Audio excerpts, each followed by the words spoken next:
আসসালামু আলাইকুম। আজকে আমরা ডিসি সার্কিটের ৫৬ নাম্বার ম্যাথ সমাধান করব। এটা আমার সুপারপজিশনের একটা ম্যাথ দেওয়া আছে। এখানে সুপারপজিশনের যে বলা আছে যে নিচের সার্কিটে ৪০ ওহম কারেন্টের মান বাহির করো। এখানে ৪০ ওহম আছে এখানে। এটা কারেন্টের মান বের করতে বলছে। ডিরেকশনটা দেওয়া আছে এই দিকে আর নিচের দিকে, হ্যাঁ? I40 কারেন্ট মান বের করো। তাহলে দেখেন আমরা যদি এই কারেন্ট বের করতে যাই তাহলে যেহেতু সুপারপজিশনের একাধিক সোর্স থাকবে, জানি যে একাধিক সোর্স আছে, তাহলে প্রথমে সুপারপজিশন নিয়ম হলো যে কোনো একটা সোর্স আমার অ্যাক্টিভ করতে হবে, হ্যাঁ? যে কোনো একটা সোর্স আমার অ্যাক্টিভ করতে হবে। আর বাকি সোর্সের ক্ষেত্রে ভোল্টেজ সোর্স হইলে শর্ট সার্কিট আর কারেন্ট সোর্স হইলে ওপেন সার্কিট করতে হবে। তাহলে দেখেন এখানে যদি আমরা এটা প্রথমে দেখেন আঁকাই তাহলে কি হবে। তাহলে দেখেন এই যে উপরের সার্কিটটা দেওয়া আছে, আমরা 50 ভোল্ট অ্যাক্টিভ করলাম, হ্যাঁ? 50 ভোল্ট অ্যাক্টিভ করলে এই সার্কিটটা হলো। দেন এই যে 50 ভোল্ট অ্যাক্টিভ করলাম, এই যে 20 উপরের 20 5 5 20 5 5 আর 40 40 আর এই শর্ট ভোল্টেজ সোর্সটা কি হয়ে গেছে, দেন শর্ট সার্কিট করে দিয়েছি। এখন দেখেন এখানে আমার যেহেতু I40 বের করতে বলছে, আমি I40 বের করব, হ্যাঁ? যারা সিরিজ প্যারালাল একটু কম বোঝেন তাদের জন্য একটু বলতেছি। দেখেন এই পয়েন্ট আমি বি পয়েন্ট চিহ্নিত করলাম, কারণ আমার টোটাল রেজিস্ট্যান্স প্রথমে নির্ণয় করতে হবে, হ্যাঁ? এইটাও বি পয়েন্ট, দেন এইটাও বি পয়েন্ট, সেম তিনটা পয়েন্ট, হ্যাঁ? এটাও কি একই সেম, এটাও কি পয়েন্ট, বি পয়েন্ট, হ্যাঁ? তাহলে দেন আমরা বি পয়েন্টটা প্রথমে এখানে একটু দিয়ে নিলাম। আর দেন উপরের পয়েন্ট আছে সি পয়েন্ট, তাহলে আমরা উপরের পয়েন্টটা দিলাম কি সি। আর এই যে পয়েন্ট আছে সির পাশে, হ্যাঁ? আপনি চাইলে এটা উপরেও দিতে পারেন বা এই পাশেও একটু দিতে পারেন, সমস্যা নাই। তাহলে আমি একটু উপরে দিলাম, হ্যাঁ? এখানে এ পয়েন্ট দিলাম। দেখেন তো এ থেকে সি কত আসছে, এ পয়েন্ট এবং সি পয়েন্টের মাঝখানে 5, তাহলে এ থেকে সি পয়েন্টের মাঝখানে দিলাম 5, হ্যাঁ? তাহলে দেখেন সি থেকে বি আসছে কত, 40। তাহলে একটু সি থেকে 20 আসছে, সি থেকে বি এর মধ্যে আসছে কত, 40, হ্যাঁ? আর সি থেকে আবার বি এর মধ্যে গেছে কত, 5। সি থেকে আবার বি এর মধ্যে গেছে 5, হ্যাঁ? আবার দেখেন এই যে এখানে এ পয়েন্ট, এখানে বি পয়েন্ট, তার মানে এ থেকে বি গেছে কত, 40, হ্যাঁ? তাহলে দেখেন এই যে এ পয়েন্ট এটা, বি পয়েন্ট এটা, হ্যাঁ? এ থেকে বি আসছে 40, তাহলে আপনি এই দিক দিয়েও আঁকাইতে পারতেন, ওই দিক দিয়েও আঁকাইতে পারতেন, হ্যাঁ? একই কথা। এই জায়গা থেকে বি দিলাম কতটা, 20, হ্যাঁ? 20 দিলাম। এখন দেখেন আবার এ থেকে পজিটিভ প্রান্ত, এ থেকে কি দিলাম পজিটিভ, বি থেকে কি দিলাম দেখেন নেগেটিভ, বি থেকে দিলাম কি নেগেটিভ, হ্যাঁ? তাহলে দেখেন এই যে আমার সার্কিটটা হয়ে গেল।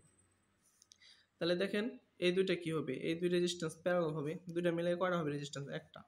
40 প্যারালাল 5, হ্যাঁ? 5 40 200 আর হইলো আমার। তাহলে দেখেন এই যে 40 আর 5 প্যারালাল, হ্যাঁ? তাহলে 40 আর 5 প্যারালাল করেন, 40 ইনভার্স যোগ 5 ইনভার্স, হ্যাঁ? তাহলে এটা আনসার দেন, আরেকবার ইনভার্স করেন, তাহলে এটা আমার রেজিস্ট্যান্সের মান কত আসলো দেন, 4.44। তাহলে আমি দুইটা মিলে কত পাইলাম দেখেন, 4.44। আর উপরে 5 আছে, এই যে 5 দিয়ে দিলাম, পর সার্কিটটা কোনটা হয়ে গেল, এটা, হ্যাঁ? আর এই 40 আর এখানে 20 আছে, 20 দিলাম, সার্কিটটা হয়ে গেল কোনটা, এটা। আর এটা কত আছে, 50 ভোল্ট। তাহলে দেন এই দুটো কি সিরিজ না, 5 4 কত 9, তাহলে এর সাথে কত যোগ হবে, 5 যোগ 5 দিলাম, হ্যাঁ? তাহলে আনসার বের হলো আমার 9.44। তাহলে এটার সাথে এটা কি আছে, প্যারালাল আছে না, তাহলে প্যারালাল করেন, যেটা পাইছেন ইনভার্স, এটার আনসার কত পাইছেন 9.44, এটা এই জন্য এটার ইনভার্স করলাম, যোগ, হ্যাঁ? যোগ কত ইনভার্স করছি, এখন দেন কত আছে 20, তাহলে এটা 20ও ইনভার্স করলাম, তাহলে এটা দেখেন বের হলো কত আমার 6.415। তাহলে টোটাল রেজিস্ট্যান্স কত হলো দেন, 6.415। তাহলে আমি দেখেন এখানে কি করছি, যে সার্কিটটা আপনাদেরকে এতক্ষণ আমি দেখাইতেছিলাম, এই যে আমি এই সার্কিটটা এখানে আঁকাইছি সুন্দর করে। এই দেখেন এই যে 20 ভোল্ট 40 5 5 আমি যেখানে দেখাইলাম আর কি, হ্যাঁ? তাহলে আমি এটা আঁকাইছি এখানে। তাহলে এখন দেখেন যদি আপনারা জানেন প্যারালালে ভোল্টেজ সমান হয়, হ্যাঁ? দেখেন এই যে এই জায়গায় কত ভোল্টেজ, 50 ভোল্ট, তাহলে এই জায়গায় কত ভোল্টেজ হবে, 50 হবে। আবার এই বি এবং এ এবং বি পয়েন্টে কত হবে, 40 হবে, হ্যাঁ? তাহলে দেখেন, তাহলে আমি টোটাল রেজিস্ট্যান্স যদি বাইর করি, আপনাদের একটু আগে দেখাইলাম, এই জন্য আমি লিখছি B A B, B twenty কোনটা বলেন তো, বি টোয়েন্টি হলো এই যে এটা, যেহেতু প্যারালালে ভোল্টেজ সমান, এই জায়গার ভোল্টেজ আর এই জায়গার ভোল্টেজ সমান, এই জন্য কি এখানে যদি 50 হয় তাহলে এই রেজিস্টরের মধ্যে কত হবে, 50 হবে। আবার এই বি এবং এ পয়েন্টের মাঝখানেও 50 হবে, হ্যাঁ? তাহলে আপনাদেরকে এখন যদি আমরা একটু কাজ আগাই আসি, তাহলে B20 এখন এই দেখেন এখানে ভোল্টেজ পাইছেন, রেজিস্ট্যান্স পাইছেন, কারেন্ট পাবেন না। তাহলে এর 50/20 তাহলে I20 পাবেন।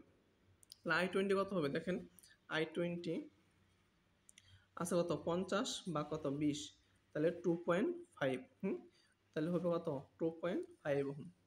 তাহলে এখানে 2.5 অ্যাম্পিয়ার হবে। আমি এখানে লেখা আছে, আমি যদিও আপনাদের দেখাইতেছি, এই যে I20 50/20 50 ভোল্ট এবং রেজিস্ট্যান্স 20 2.5 অ্যাম্পিয়ার। এখন দেখেন আরটি মানে রেজিস্ট্যান্সটা আমি দেখাইলাম, এখানে দেখেন 40 প্যারালাল 5 যোগ 5 প্যারালাল 20, তাহলে 6.415। তাহলে টোটাল কারেন্টটা কত হবে বলেন? টোটাল কারেন্ট, টোটাল ভোল্টেজ বা টোটাল রেজিস্ট্যান্স 7.8 অ্যাম্পিয়ার। তাহলে যদি এটা হয় তাহলে I5 কত হবে? I5 কোনটা দেখেন, তাহলে এই দিক দিয়ে কত কারেন্ট, টোটাল কারেন্ট আসতেছে, এই পথে টোটাল কারেন্ট আসতেছে, হ্যাঁ? টোটাল কারেন্ট আমার এখানে আসছে, হিসাব করে দেখছি আমি 7.8, হ্যাঁ? 7.8 অ্যাম্পিয়ার আসছে। আসার পরে দেখছেন এই পথে আড়াই কারেন্ট চলে গেল, একটু আগে দেখাইলাম। তাহলে এই টোটাল কারেন্ট থেকে যদি এই পথের কারেন্টটা বাদ দেন, বাকি কারেন্টটা কি এই পথে আসছে না? তাহলে এই পথে কত কারেন্ট আসছে দেখেন, আমরা হিসাব করি। এখানে দেখেন এই যে I5 টোটাল কারেন্ট 7.8, I20 2.5 দিয়েছে, তাহলে 5.3 অ্যাম্পিয়ার কারেন্ট এদিকে গেছে। তাহলে দেখেন আপনারা এখানে আসলো, তাহলে এই দিক দিয়ে আসলো কত 5.3 অ্যাম্পিয়ার, হ্যাঁ? এই আসলো এই পয়েন্টে এসে ভাগ হইলো, এই পয়েন্টে এসে একত্রিত হইলো। যেই পয়েন্টে ভাগ হয়েছে, যেই পয়েন্টে একত্রিত হয়েছে, এর মধ্যেই কারেন্ট ডিভাইডার রুল ফেলতে হবে। বাকি অন্য কোনো রেজিস্টার এখানে আসবে না, কারণ এই কারণে এখানে এই দুইটার মধ্যে ভাগ হয়েছে, এই জন্য দুইটা কনসিডার আসবে, হ্যাঁ? তাহলে I40 যদি বাই করেন তাহলে দেখেন I40, তাহলে টোটাল কারেন্ট হচ্ছে কত 5.3 ইন্টু, হ্যাঁ, এটার বিপরীত শাখা কত আছে 5 আছে, তাহলে 5 দিলেন, 5 দিলেন যোগ দুইটার যোগফল 40 আর 5 কত হইলো 45। তাহলে আপনি হিসাব করে দেখলেন যে 0.588 অ্যাম্পিয়ার হয়ে গেল আর কি, হ্যাঁ? তাহলে এই পথে I40 কত আসলো, উপর থেকে নিচে আসলো। আমি দেখেন এখানে বের করেছি I40 5.33 ইন্টু বিপরীত শাখা রেজিস্ট্যান্স 5 যোগ 40 হিসাব করলাম, নিচের দিকে আসলো। এখন দেখেন আমাদের মেন সার্কিট আবার চলে যাই। মেন সার্কিটে কত অ্যাক্টিভ, 50 অ্যাক্টিভ করছিলাম না, আবার 50 অ্যাক্টিভ করে 40 ওহমের কারেন্ট বের করলাম। এখন 10 ভোল্টের অ্যাক্টিভ করে 40 দিয়ে কত কারেন্ট যায় এটা বের করব। দেখেন সেম সার্কিট হবে, জাস্ট খালি এটা অ্যাক্টিভ হয়েছে, এটা শর্ট হয়ে গেছে। দেন এই পাশে আমরা কি করে দিছি, শর্ট করে দিছি, আর আগের সার্কিটটা আঁকাইছি, হ্যাঁ? তাহলে যদি এটা শর্ট করে দিই, এই পয়েন্টটা মনে করেন শর্ট আছে, তাহলে দেখেন তো আমরা এইখানে কি করছিলাম দেখেন, তাহলে আমরা এই সার্কিটটা আগের মতো সিম্পলিফাই করে আঁকাইলাম। আগের সার্কিটটা যদি কেউ বুঝেন তাহলে এটাও বুঝতে পারবেন। কারণ কি আমরা এখন দিলাম, ধরেন এই পয়েন্টটা দিলাম, এই পয়েন্টটা বি দিলাম, হ্যাঁ? তাহলে এই পয়েন্টটাও কি হবে বি, আর এই পয়েন্টটাও কি হবে বি, আর এই পয়েন্টটা সি দিয়েছিলাম আগেই, ঠিক আছে না? তাহলে দেন এই যে পয়েন্ট দিলাম উপরে, মাঝখানের পয়েন্ট সি দিলাম, আর এই পয়েন্টটা তো বি, এটা দিছি। তাহলে দেখেন এ থেকে সি কত, এ থেকে সি 5, পরে দেখেন সি থেকে বি কত 5, এই দেন সি থেকে বি আসছে 5, পরে দেন এ থেকে বি আসছে কত 20, এই যে এ থেকে বি আসছে 20, আবার দেখেন সি থেকে বি আসছে কত 40, তাহলে সি থেকে বি কটা মান গেছে, সি থেকে বি 40 গেছে, সি থেকে বি 5 গেছে, দুইটা গেছে, হ্যাঁ? তাহলে সি থেকে বি 5, আবার সি থেকে বি কত 40। তাহলে আগের মতোই এই দুইটা হচ্ছে প্যারালাল কি প্যারালাল সিরিজ হয়ে যাবে, প্যারালাল মিলে একটা হয়ে যাবে, এটার সাথে এটা সিরিজ হবে, এটার সাথে এটা কি হবে প্যারালাল হবে, হ্যাঁ? তাহলে প্যারালাল যদি হয় টোটাল রেজিস্ট্যান্স আগের সেম হবে 6.415। তাহলে আইটি কত হবে দেখেন 10.6.415, 1.588 অ্যাম্পিয়ার। আমরা দেখেন সার্কিট যদি আমরা দেখাই আপনাদেরকে, এখানে যদি 10 ভোল্ট হয়, হ্যাঁ, তাহলে এখানেও 10 ভোল্ট। তাহলে দেখেন এখানে যদি 10 ভোল্ট হয়,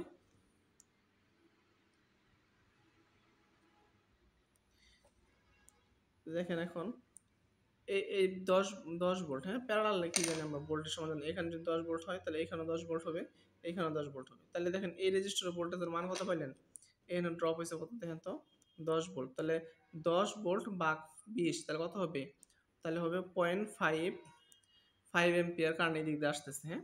তাহলে দেখেন এই যে আমরা এখানে বের করছি I20, হ্যাঁ, 10 ভোল্ট ভাগ 20 0.5 এম্পিয়ার। তাহলে আমরা এখন টোটাল কারেন্টটা বের করবো। দেখেন টোটাল কারেন্ট কত বেরিয়েছে 1.588।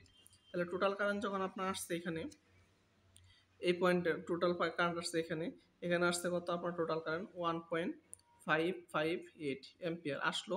আসার পর দুই ভাগ হয়েছে, এই ভাগ একত্রিত এই ভাগ চলে গেছে, এই জায়গায় ভাগ হয়েছে, এখান থেকে এই পথে চলে গেছে 0.5, তাহলে টোটাল কারেন্টটা থেকে যদি মাইনাস করেন 0.5, হ্যাঁ টোটাল কারেন্টটা থেকে এটা থেকে যদি মাইনাস করেন যে কারেন্ট আসবে এটা I5 পথে আসবে। হ্যাঁ তাহলে দেখেন আমি I5 কত বের করছি 1.558, এরপরে চলে গেছে 0.5, এই জন্য কত বের হলো 1.058 অ্যাম্পিয়ার। হ্যাঁ তাহলে দেখেন তাহলে I40, তাহলে I40 মানে কি, এখন আমার এই I5 কত আসলো 1.058, তাহলে দেখেন যে আমরা এই যে এই পথে আসলো 1.058, তাহলে দুইটা ভাগ হয়েছে, তাহলে আমার এই 40 দরকার, তাহলে 1.058 ইন্টু বিপরীত শাখার রেজিস্ট্যান্স 5 ভাগ 5 যোগ 40, দুই শাখার যোগফল, তাহলে আমি এটা লিখছি এখানে দেখেন সুন্দর করে I40 কি হলো 1.058 ইন্টু বিপরীত শাখার 40 ওহমের বিপরীত শাখা হচ্ছে 5 আর দুইটা যোগফল 5 যোগ 40, তাহলে আমি 0.11575 অ্যাম্পিয়ার পেয়ে গেলাম। তাহলে দুইটা কারণে দেন কোন দিকে আসতেছে, নিচের দিকে আসতেছে।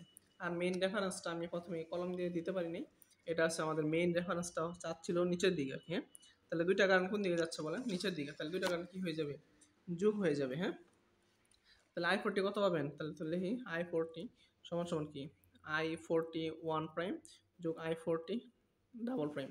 I40 1 প্রাইম পাইছেন কত এখানে 0.588, তাহলে লেখেন 0.588 যোগ 0.1175, তাহলে এটা করলে কত হবে, এটা করলে দেখেন, তাহলে দেখেন এই দুটো আমরা যোগ করে পাইলাম 0.7055 অ্যাম্পিয়ার। এটাই আমার কি, এটাই আমার হচ্ছে আনসার।